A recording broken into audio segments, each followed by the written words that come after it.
আসসালামু আলাইকুম। আমি মোহাম্মদ বিন মিরাজ। আমার বাসা মাদারীপুর। বিগত 7 মাস ধরে একটা মেয়ের সাথে আমার সম্পর্ক। মেয়ের নাম হয়েছে পূর্ণিমা, বাসা মাদারীপুর বুরগাড়া।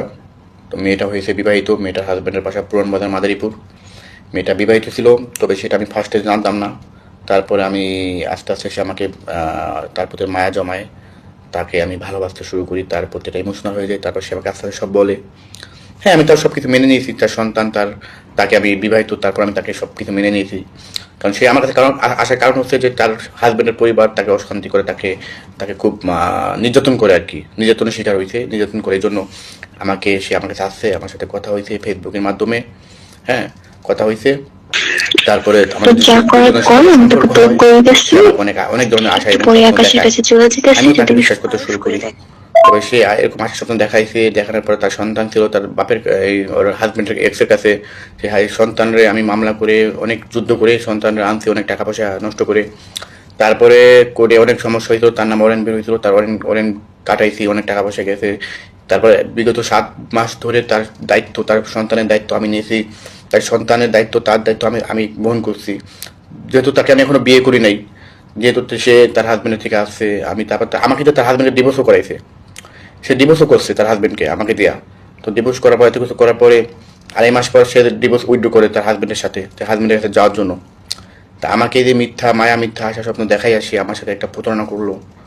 এটা আমি মানতে পারছি না। খুব, আমি একটা রিমিটের যুদ্ধ, আমি বিদেশ থাকি। সে আমার সাথে খুবই একটা খারাপভাবে প্রতারণা করেছে। এটা আমি বিচার, অবশ্যই আমি এটার বিচার চাই, যাতে কোনো মানুষের সাথে, কোনো মেয়ে যাতে কোনো পুরুষের সাথে, কোনো বিদেশি, কোনো রেমিটেন্স যুদ্ধের সাথে যাতে এরকম প্রতারণা না করতে পারে। এটা বিচার আমি কামনা করি, কোনো মানুষের সাথে যাতে এরকম না করতে পারে। আজকে সে ডিভোর্স উইথড্র করে তার হাজবেন্ডের কাছে আবার ব্যাক করতে চায়, সে তার হাজবেন্ডের কাছে আবার যেতে চায়।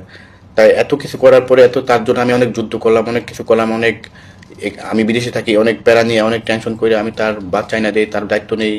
আমি অনেক অনেক টাকা পয়সা তার পিছনে নষ্ট করি। আজকে সে আবার 2.5 মাস পর সে হাজবেন্ডের সাথে ডিভোর্স উইথড্র করে তার হাজবেন্ডের কাছে যাওয়ার জন্য প্রস্তুত হয়েছে। তবে এটা আমি সর্বোচ্চ পরিমাণ আমি এটা বিচার চাই, যাতে কোনো মেয়ে যাতে কোনো রেমিটেন্স যুদ্ধের সাথে যাতে প্রতারণা করতে না পারে। আসসালামু আলাইকুম।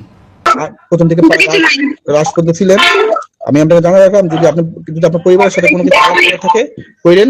আর যদি ঠিক আছে, আকাশ কাছে দাও, আমি যেই টাকা পয়সা আমি ওর পিছনে দিয়েছি, এটা আমি আমাকে আকাশের থেকে নিয়ে এটা আপনার হাত দিয়ে আপনি এটা এতিমখানায় দিয়ে দিবেন, এতিমখানায়।